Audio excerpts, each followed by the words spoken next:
Bakunzi bahuri Kanani TV numunezero kandi gusura guhura namwe ngo tuganire ijambo ry'Imana. Ariko imbere ko dutangura kuganira reka tubanze dusenge. Mwami Imana nje imbere yawe mu izina rya Kristo Yesu, umwami n'umukiza w'ubugingo bwanje. Nje ngushima igitondo cyizo duhaye cy'umugisha. Nje ngushimira ko waturinze mwami, twaduhema imwe mu y'abazima kubera wabigomvye. None mukunzi mwiza, nje imbere yawe nsaba imbaraga zawe kugira ngo mbashe gukora mwami icyo wampamagariye, ndongowe nawe. Ndagushimiye kandi ndakunenaje icyubahiro cyose kibi cyawe mu izina ry'umwami wacu Yesu Kristo. Senze nizeye kuvyumvise. Amen, amen. Rero ijambo Imana impaye kuganira namwe ni ijambo rivuga ngo hari icyago kiza kikakubabaza ariko ari inyungu yawe, kizobera inyungu abandi. Haleluya. Ukababara, ukababazwa, ariko ugasanga ahubwo wewe wabaye mbega novuga wabaye nka sacrifice y'abandi, wabaye ikimazi cy'abandi. Haleluya. Imana ikemera ikagutanga, ukababara, ukababazwa, ariko mu nyuma ukazoshima Imana ukavuga ngo iyi nzira nari nayitinye, uyu mubabaro nari nawutinye, ariko ukavamwo ibyiza byinshi biguhoza amarira yose warize muri urwo rugendo. Reka dusome ijambo ry'Imana mu Itanguriro igice cya 45, turasoma kuva ku murongo wa mbere dushikane ku murongo w'indwi. Maze Yosefu ntiyaba agishobora kwiyumanganya imbere yabo bahagararanye bose, acavuga n'ijwi rirenga ati nimutaramure abantu bose. Nuko ntihagira uwundi muntu n'umwe asigarana na Yosefu igihe yibarira bene se. Araturikisha ararira. Abanyegiputa baravyumva, no kwa Farawo baravyumva. Yosefu abarira bene se ati erega ni jewe Yosefu, aho data aracariho. Bene se babura ico bavuga kuko barandutse imitima kubona bari imbere yiwe. Yosefu abarira bene se ati ehe nimunyegere. Baramwegera. Aravuga ati ni jewe mwene so, umwe mwagurisha ngashogwa muri Egiputa. None ntimubabare ngo mwite ko umwikomo, kuko mwangurishije ngashogwa ino. Kuko Imana ariyo yatumye ndabitangira imbere ngo mbe kirokora. Ikigoyi kimaze imyaka 2 mu gihugu, kandi haracasigaye iyindi myaka 3 batazoruha barimamwo canke ngo bimbure. Imana niyo yatumye ndabitangira imbere kugira ngo ibakize mugira icyo musiga mu isi, ibarokoze agakiza gakomeye. Amen. Ariko ndakunda abantu b'Imana, ndakunda abantu bafise amaso abona kure, ndakunda abantu bafise ihishurirwa. Haleluya. Yosefu inkuru yiwe murayizi, mugareka ndayicemwo gatoyi kugira ngo batayisoma kugira ngo bumve igituma Yosefu yavuze aya majambo. Yosefu n'umwana wa Yakobo, n'umwana wa Yakobo. Hanyuma bene se ntibari basangiye nyina, baramugurisha kuko yari umwana kuva mu buto bwiwe, yari umwana agororotse. Bene wabo barakora amakosa, bagiye kuragira intama bakabaga nk'imwe. Yosefu se yababaza, Yosefu akavuga ukuri kose uko ibintu byagenda. Yari umwana tudwa, umwana mwiza. Se kandi ngo yaramutonesha cyane, akamushonera impuzu zidasa nk'iz'abandi. Bene wabo rero bamugirira ishari, kandi yigeze kurota indoto abona ngo bagiye kugenya ingano bazirandura, ngo babona imiganda ya bene wabo ngo irahagurutse ngo yikubita imbere y'umuganda wa Yosefu. hanyuma ngo asubira kubona ngo ukwezi n'inyenyeri ngo navyo bimunamira. Bacara bagataho rero uvuge ko wewe ari wewe uzotuganza. Urumva bageze ko kuri izo ndoto bamugirira ishari, noneho bakabona n'ingene se amukunda, ishari ririyongera.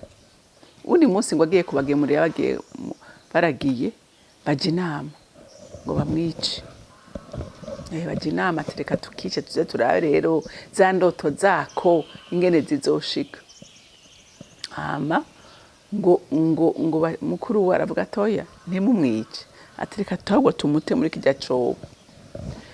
Urazi ko mu bugaragwa bimba ivyobo batereramo bagiramwo amazi bakimutereramo. Mugabo mu nyuma bariyumvira ati reka tubereke, ati reka tumugurishe, ngo bari babonye abanyejibute baje, ati reka tumugurishe turabe ingene inzozi ziwe zizoshika. Baca baramugurisha, baca bafata impuzu yiwe ngo babaga impene bayivayangamwo amaraso, babwira se ati Yozefu igikoko caramuriye, atayo twatoye impuzu yiwe iriko amaraso. Ngo se arababara cane cane, nta nicashoboye kumwirura.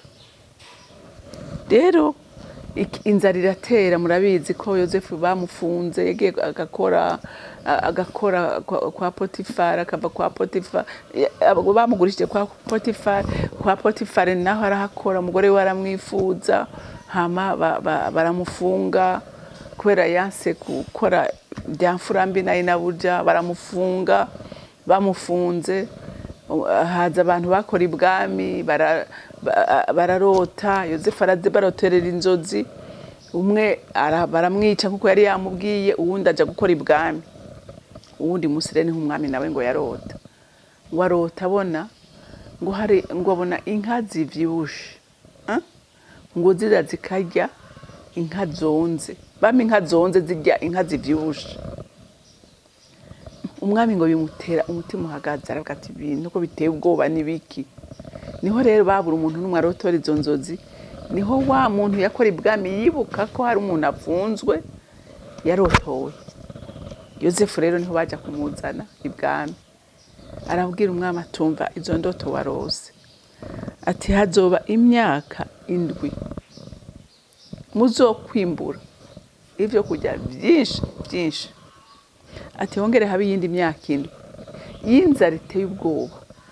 Ati rero ati mbona mukwiye kufata mugastoka mukabika ivyimburwa vy'iyo myaka 7 kugira ngo bize batunge muri iyo myaka 7 y'inzara. Umwami ati nta wundi muntu numva yo bishobora mu bantu bose ndongoye, ati gikorwa ndakiguha. Za ndoto za Yozefu ziba zirashitse, ngo yabaye wa kabiri mu gihugu ca Egiputa ari umunyamahanga. Bene se rero niho baza gusuma, baje gusuma. Yozefu yarabamenye ariko we ntibamumenye, akabaha uwundi munsi ngo n'amahera bazanye yasubiza mu mufuko wabo, arayatekerera ntiyayatora. Baragira ubwoba. Niho bababwira ati mwebwe mwivye, ati rero ati muri bande muvahe. Barisigura bavuga ati ndakeneye uyo mutoyi wanyu, kuko mutoyi wiwe baravukana kuri nyina. Mutoyi wiwe ati data ntazokwemera, ati kuko murukuru we yarapfuye, urumva aramufitiye impuhwe. Ati nanje ndabagumana mutemeye kumuzana. Baramuzana, yiyumvira ari ngene na se yoza. Haleluya. Niho rero ngaha twasomye baje aravuga ati ntibigikunda ko ndabinyegeza. Urumva ntivyakunda ko akibinyegeza. Aravuga ati nimusohora abantu bose, asigarana nabo bene wabo. Haleluya. Acarababari ati ni jewe Yozefu. Ngo araturikisha arari ati ni jewe Yozefu umwe mwagurisha. Ngo baragira ubwoba kandi birumvikana. Umuntu akomeye gutyo baramukoreye ikibi kiraho, ariko navuze nti ndakunda umuntu w'Imana. Yosefu aramenya neza yuko iki gikorwa atari igikorwa c'umuntu, uku kudandazwa ntikwabaye kudandazwa gusanzwe, ni Imana yabipermese. Haleluya. Kugira ngo uyu munsi Yosefu azabere iki? Azabere agakiza bene wabo. Haleluya.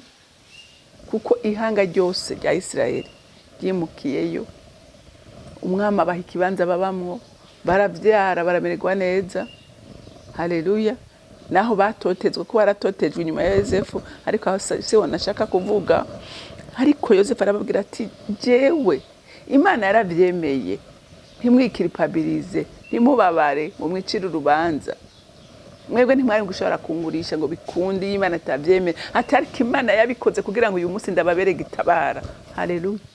Bantu b'Imana ni benshi mu muryango usanga asa n'ikimazi cyatanzwe kugira ngo ashobore gutabara abandi. Ugasanga umuntu ahura n'ingorane, asenya imisozi y'agasenya iriya kugira ngo umuryango ubohoke, kugira ngo umuryango utabagwe. Muntu w'Imana nagira ndakubwira niba uri muri ivyo bihe byo gukubitwa, haleluya, byo kubabara wana n'umwasi kugira ngo ukize umuryango wawe,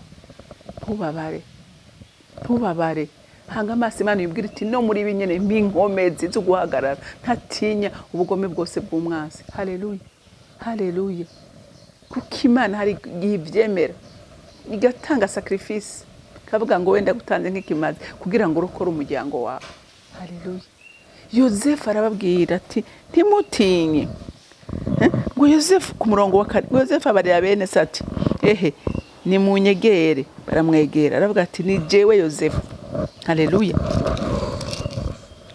Mwene so umwe mwagurisha ngashogwa muri Egiputa, none ntimubabare ngo mwite ku mwikomo. Haleluya. Kuko mwangurishije ngashogwa ino, ngo kuko Imana ariyo yatumye ndabitangira imbere ngo mbe kirokora. Haleluya. Yosefu aramenya neza ati Imana ibi byose yabikoze kugira ngo inzara ntibahitane, ko yari kubahitana. Ariko Imana iravuga ngo kugira ngo bize bigende neza, reka ndungi ku mwana wanje azobabere protection.